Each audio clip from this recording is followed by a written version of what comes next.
नमस्कार दोस्तों, पीसीएस गुरुजी में आपका स्वागत है। दोस्तों, जो लोग भी यूपी पीसीएस की तैयारी करते हैं वो तैयारी तो बहुत जोर शोर से करते हैं, लेकिन उनको बहुत ज़्यादा जानकारी नहीं होती है कि किस तरह की नौकरियां यूपी पीसीएस के एग्जाम को क्रैक करने के बाद उनको मिलेंगी।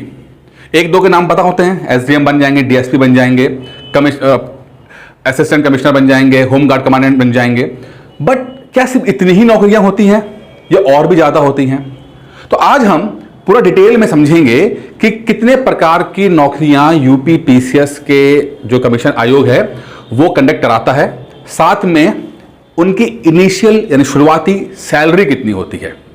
एक चीज़ और समझेंगे कि जब आप कमीशन में यानी आयोग में जब जाते हैं तो क्या सभी नौकरियों के लिए एप्लीकेबल होते हैं, किस तरह की नौकरियों के लिए आप एप्लीकेबल होते हो, किसके लिए नहीं होते हो, उन सब के बारे में आज हम डिटेल में समझेंगे, बिल्कुल पुख्ता सबूतों के साथ। दोस्तों, जो आप ये देख रहे हैं ये साक्षात्कार लेटर है, यानी कि इंटरव्यू लेटर है यूपी पीसीएस का। जब मैंने एग्जाम दिया था, मैंने 2 बार पीसीएस के एग्जाम इंटरव्यू दिया है, 2015 और 2016 का। ये 2015 वाला है, 2016 वाला नहीं है, 15 वाला ये क्या हुआ, कपिल कुमार, आप जहां नाम देख रहे होंगे, ठीक है, 258184 मेरा रोल नंबर था।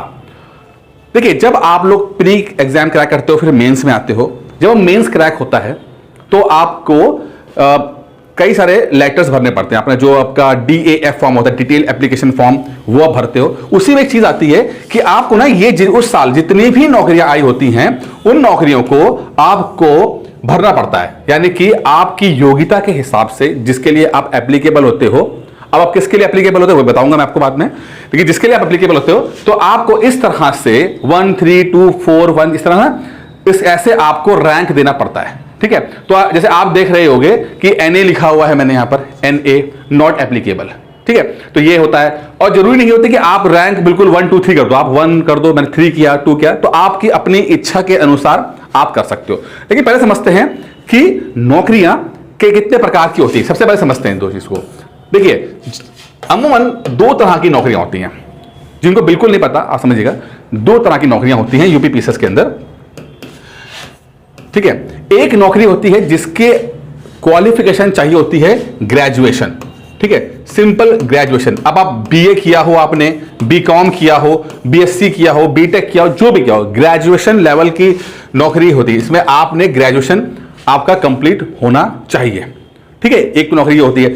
दूसरी नौकरी होती है कि आपने ग्रेजुएशन तो किया ही किया हो, प्लस आपने कुछ स्पेशल जो है वो भी डिग्री प्राप्त की हो। जैसे आपने MA किया हो, MA इन इकोनॉमिक्स हो गया, MSc हो गया, ठीक है, स्पेशल नौकरियां होती हैं। तो कुछ नौकरियां इस तरह से होती हैं।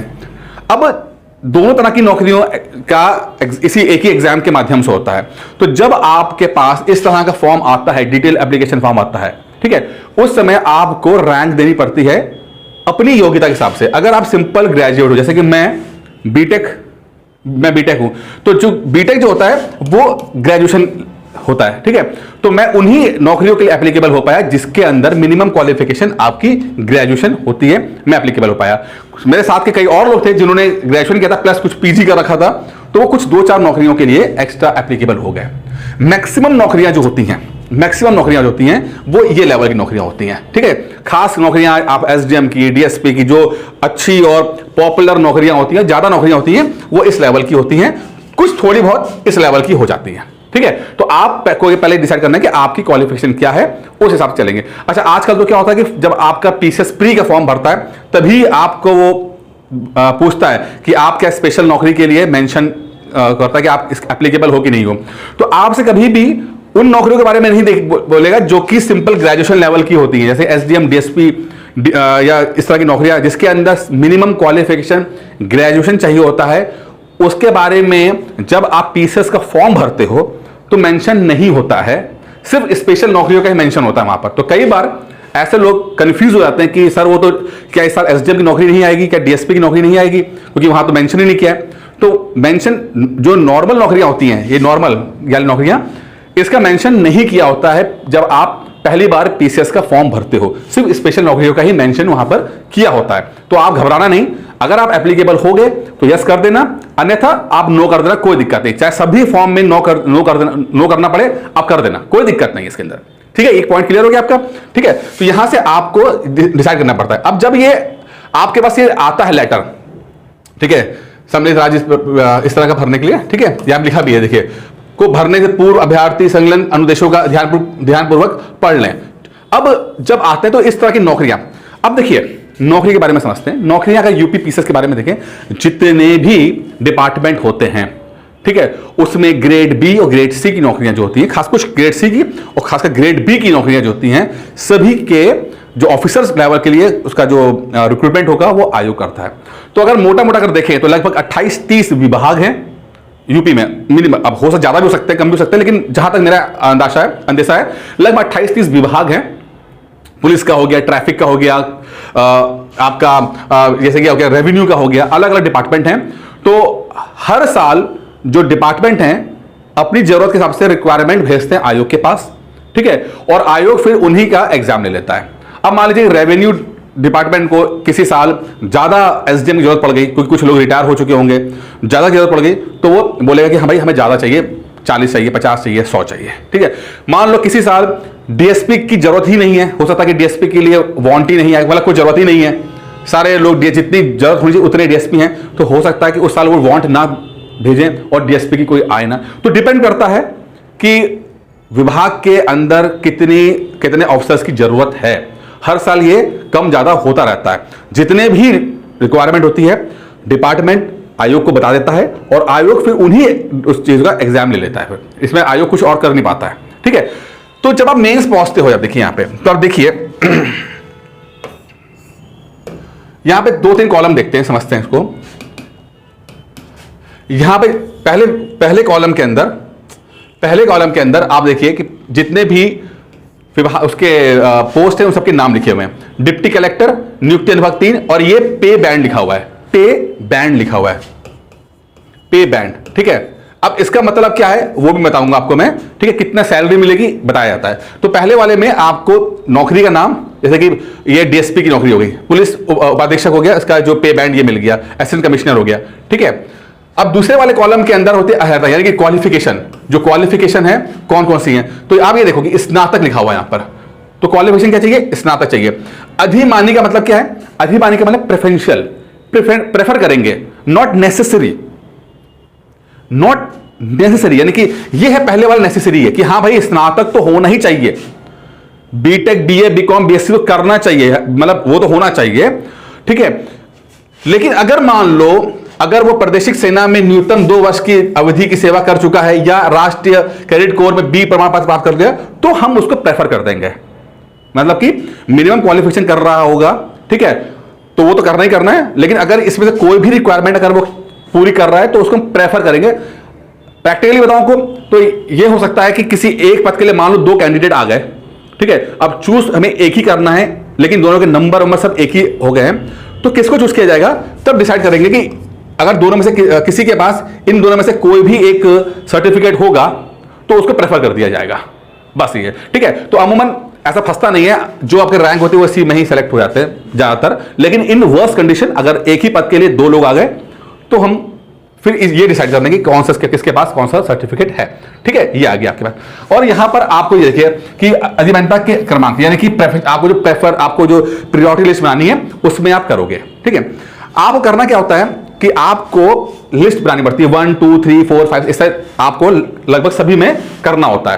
क्यों करना होता है इसको समझते हैं कि ये नंबर क्यों जरूरी है, ये 1 3 2 4, ये एन का मतलब कि आप इसके लिए एप्लीकेबल नहीं हो। आप समझ लेते हैं ये इसके लिए मैं एप्लीकेबल क्यों नहीं हूं। देखिए मैं क्यों नहीं एप्लीकेबल था, जिला बेसिक शिक्षा अधिकारी, देखिए जिला बेसिक शिक्षा अधिकारी सह जिला विद्यालय निरीक्षक ये था, ये पद था। इसके लिए क्या चाहिए था, पीजी चाहिए थी, देखिए पीजी चाहिए थे, तो मैं एप्लीकेबल था नहीं, तो मैंने यहां पे क्या कर दिया, एनए कर दिया था मैंने, ठीक है। तो जो जिसने पीजी किया होगा वो यहां पर इसको नंबर डाल देता। आपको समझ में आ रहा है इस चीज को।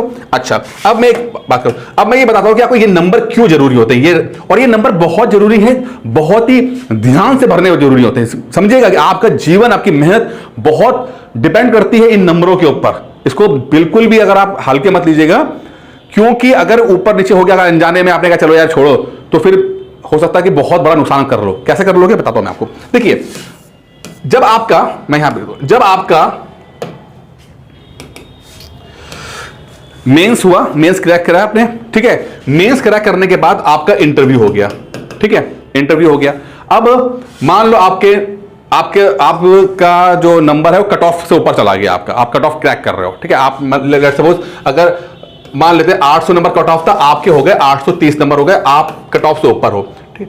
अब आपका जो नंबर है, लेट्स सपोज आप नंबर फर्स्ट आ गया, फर्स्ट, मैं कहता हूं चलो फर्स्ट नहीं कहते, मैं कहता हूं आप 50वें नंबर पे आ रहे हो, आप लिस्ट के हिसाब से 50वें नंबर पे आ रहे हो, समझिएगा, कट ऑफ की लिस्ट के हिसाब से आप 50वें नंबर पे आ रहे हो, ठीक है। अभी कोई पद नहीं मिला है, सिर्फ लिस्ट की गई है, ठीक है। आप नंबर के हिसाब से 50वें नंबर पे आ रहे हो, आपसे ऊपर 49 लोग हैं, ठीक है। अब मान लीजिए कि जब आपके पास आया नंबर आपको देखने के लिए, तो पहला देखेंगे हाँ भाई आपके कट ऑफ से ऊपर, हाँ भाई बिल्कुल है। अब कौन सी नौकरी देखेंगे, उस समय जितनी नौकरी अवेलेबल होंगी, ठीक है, और आपने जो प्रेफर किया होगा उसके हिसाब से नौकरी मिलेगी। लेट्स सपोज उस साल आपके पास 50 एसडीएम के पद आए हुए हैं, लेट्स सपोज 50 एसडीएम के पद आए हुए हैं। अगर 49 लोगों ने एसडीएम पहले नंबर पे एसडीएम भरा होगा और 50वें नंबर पे आपका नंबर और आपने भी पहले नंबर पे एसडीएम भरा होगा, तो आपको एसडीएम पोस्ट मिल जाएगी, ठीक है। अगर 50 पद आए हैं एसडीएम के और आपका नंबर 50वां है और आपसे पहले वालों ने 49 लोगों ने पहला नंबर एसडीएम भरा है और 50वें नंबर पर आप हो, तो आपको भी एसडीएम बन जाओगे। लेकिन अगर मान लेते हैं कि पद आए खाली 49, मान लो 49 लोग आए हैं, पद आए हैं और आपका नंबर 50वां, तो 50वें, अब सभी 49 लोगों ने पहले नंबर पे एसडीएम भरा था, जो नंबर 1 किया था एसडीएम किया था, तो 49 लोगों को 49 एसडीएम के पद मिल गए। अब जब आपके पास आए तो एसडीएम की जो खाली नहीं है, पद ही अवेलेबल नहीं है, तब क्या करेंगे, तब आपका सेकंड नंबर का प्रेफरेंस देखा जाएगा कि आपने सेकंड नंबर पे आपने प्रायोरिटीज क्या भरेंगे। अब लेट्स सपोज आपने सेकंड नंबर पर डीएसपी भरा हुआ है, तो आपको डीएसपी बन जाओगे आप। अब जैसे मेरे केस में मैं डीएसपी नहीं भर के, मैंने जो 2016 वाले में मैं ट्रेजरी अफसर भरा था, तो अगर मैं बनता तो मैं टीओ बन जाता, ठीक है। तो बहुत सोच समझ के आप लिस्ट बनाइएगा, क्योंकि पता लग रहा है कि आप हल्के फुल्के में या अनजाने में या मजाक में लाइटली ले लिया उस चीज को और आपने रैंक ऊपर नीचे कर दिया, तो पता लगा कि आपकी रैंक तो बहुत अच्छी आ गई, बट चूंकि आपने प्रायोरिटीज ऊपर नीचे कर रखी थी, गड़बड़ कर रखी थी, तो आपको उतनी अच्छी नौकरी नहीं मिली आपको। लेट्स सपोज अगर कोई रैंक 1 है और उसको बोला कि मुझे एसडीएम की नौकरी नहीं करनी, मुझे तो पुलिस की नौकरी करनी है भाई, तो वो क्या करेगा, वो डीएसपी भर देगा, तो रैंक 1 जो डीएसपी बन जाएगा। तो कोई फिक्स नहीं है, ऐसा नहीं है कि नौकरियों में कुछ उतार चढ़ाव है, नहीं, वो आपकी पसंद के ऊपर है कि आप पहले नंबर पे क्या भरते हो। तो इसीलिए अगर आपको जानकारी नहीं है वहां पर कि पदों के बारे में, किस तरह का नौकरी होती है, स्वभाव का नौकरी का कैसा होता है, कैसे काम करना पड़ता है, कैसे प्रमोशंस का क्राइटेरिया है, तो बेहतर होगा कि आप किसी जानकार आदमी से बात करें, ठीक है, थोड़ा जानकारी लेके तब आप लिस्ट भरें, ये चीज समझ लीजिए, ठीक है। अच्छा, अब तो हमने ये समझा कि जो ये प्रायोरिटीज है ये बहुत इंपॉर्टेंट है, इनको ठीक से भरना होता है। अब देखते हैं कौन कौन सी नौकरियां हैं यहां पर। डिप्टी कलेक्टर, अब यहां पे एक चीज और समझते हैं कि पे बैंड देख लेते हैं, जिसको आपको समझना है कि भाई आप इतनी मेहनत कर रहे हो, पैसा कितना कमाओगे। तो ये जो पे बैंड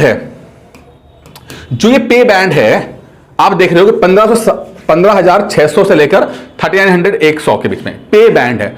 अगर मैं इसे आसान भाषा में बोलूं और 7 पे कमीशन के साथ बोलूं, आप चाहे तो नेट पे आके सर्च कर लीजिएगा, गूगल कर लीजिएगा, लेकिन अगर यहां समझाने के लिए 15,600 का जो पे बैंड होता है 7 पे कमीशन के हिसाब से मोटा मोटा समझ लीजिए, आप जब स्टार्ट करोगे तो 56,000 की सैलरी आपकी होगी। 56,000 की सैलरी इनिशियली जब आप एसडीएम के पद पर शुरू करोगे। जितने भी 15,600 जितने भी दिख रहे हैं आपको, ये सब लोग 56,000 की सैलरी के साथ स्टार्ट करेंगे। फिर अगले साल जब आप लेवल 2 पर पहुंच जाओगे तो कुछ और हो जाएगा, हो जाता है कि 56,500 हो जाए, वो अलग अलग डिपेंड करेगा, ठीक है। हर साल बढ़ती रहती है। अब पे बैंड हो चुका, पे स्केल नहीं आता, पे स्केल में वो 10 साल का था, अब क्या है, हर साल के ऊपर है। एक पे बैंड ले लिया और हर साल वो इंप्रूव करेंगे, लेवल 1, लेवल 2, लेवल 3, लेवल 4 जाता है, इस तरह से होगा, ठीक है। तो 15,600 वाले के साथ समझ लीजिए कि 56,000 रुपए इनिशियल पहली सैलरी आपको मिलेगी, ठीक है, समझ में आ गया। अब इससे नीचे भी कुछ लोग हैं, देखेंगे इसको, पहले समझते हैं नौकरी कौन कौन सी है। तो जिस साल मैंने ये इंटरव्यू दिया था 15 वाला, तो उस साल जो वैकेंसीज आई थी, जो अवेलेबल थी, वो डिप्टी कलेक्टर हो गया, ठीक है, फिर डीएसपी हो गया, असिस्टेंट कमिश्नर हो गया, बीडीओ खंड विकास अधिकारी हो गया, ठीक है, बेसिक जिला बेसिक शिक्षा अधिकारी हो गया, सहायक आयुक्त उद्योग सूक्ष्म और मध्यम अनुभाग, ठीक है।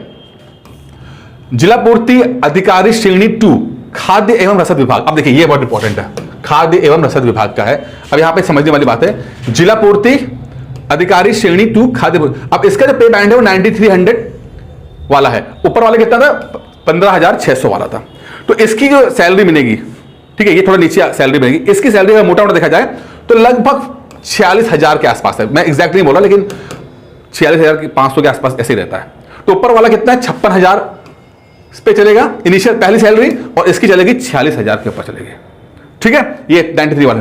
फिर जिला प्रोविजन अधिकारी जी, वो भी 15,000। तो यहां पे देखिए कि कुछ नौकरियों के पे बैंड अलग हैं, कुछ नौकरियों के अलग हैं।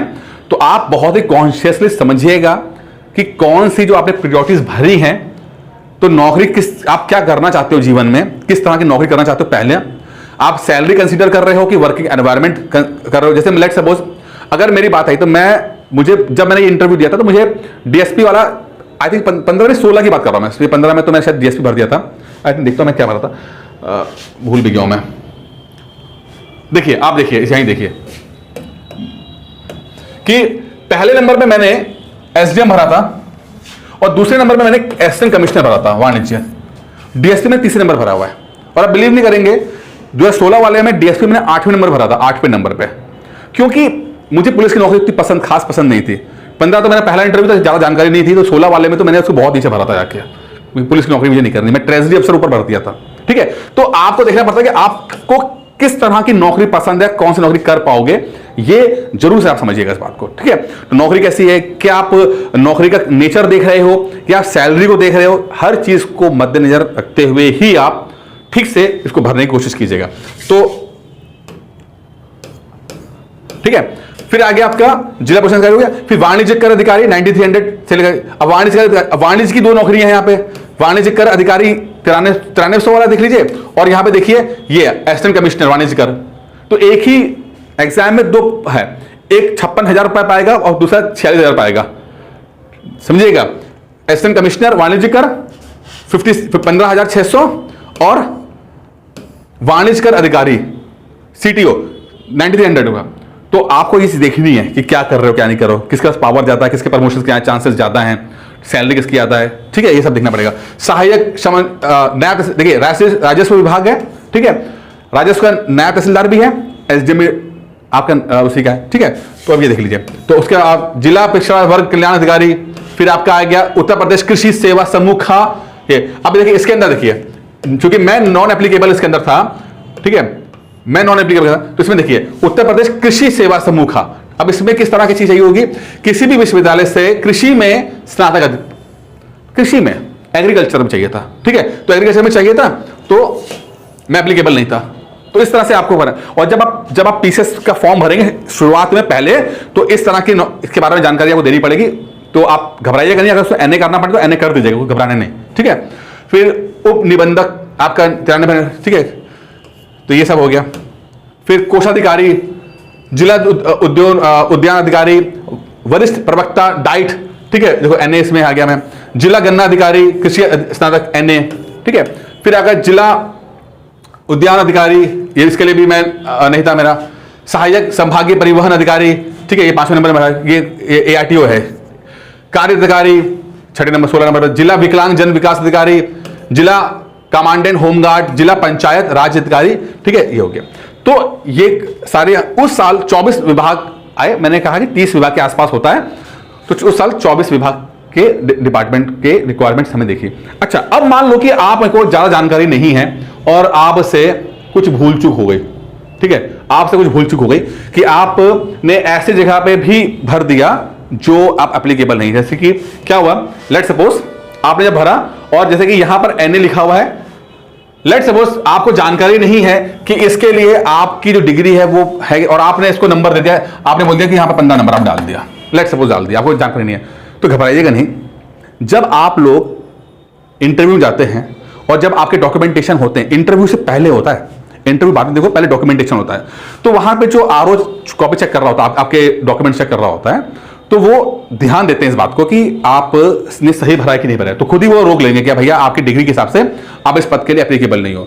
तो मेरे साथ ऐसा हुआ था कि शायद एक नौकरी में मैंने गलती से उसको रैंक कर दिया था, तो उन्होंने मुझे रोका था, फिर मुझे दोबारा वहां पे फॉर्म भरना पड़ा था। वो आप साइड में बैठ के फटाफट भर देते हैं।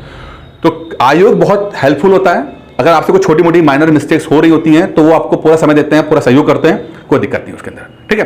तो ये मैंने आज की वीडियो में पूरा समझाया आपको किस तरह से क्या क्या होता है इसके अंदर। बाकी कुछ भी दिक्कत हो, कुछ समस्या आपको आ रही हो पढ़ाई को लेकर, तैयारी को लेकर, या कुछ और कंफ्यूजन आ रहा हो, तो आप कमेंट बॉक्स में लिख दो, या जो नंबर मैंने दिया हुआ है नीचे आ रहा है, फ्लैश हो रहा है, डिस्क्रिप्शन बॉक्स में आ रहा है, वो आप जाके वहां पर जाके नंबर लेकर मुझसे बात कर सकते हो। लेकिन प्लीज तैयारी स्टार्ट कीजिए। बहुत ही अच्छी नौकरी है पीसीएस की नौकरी, बहुत ही पावरफुल नौकरी है। एक परिवार को बिल्कुल एक अलग लेवल पे ले जाने की काबिलियत रखती है। सिर्फ नौकरी नहीं है, ये अलग ही लेवल की चीज है ये। तो आप अपना ईमानदारी से एफर्ट जरूर दो, बहुत आपको कुछ मिलेगा इस नौकरी में। मेहनत है बट मिलेगा बहुत कुछ। दोस्तों इस वीडियो में इतना ही था, धन्यवाद।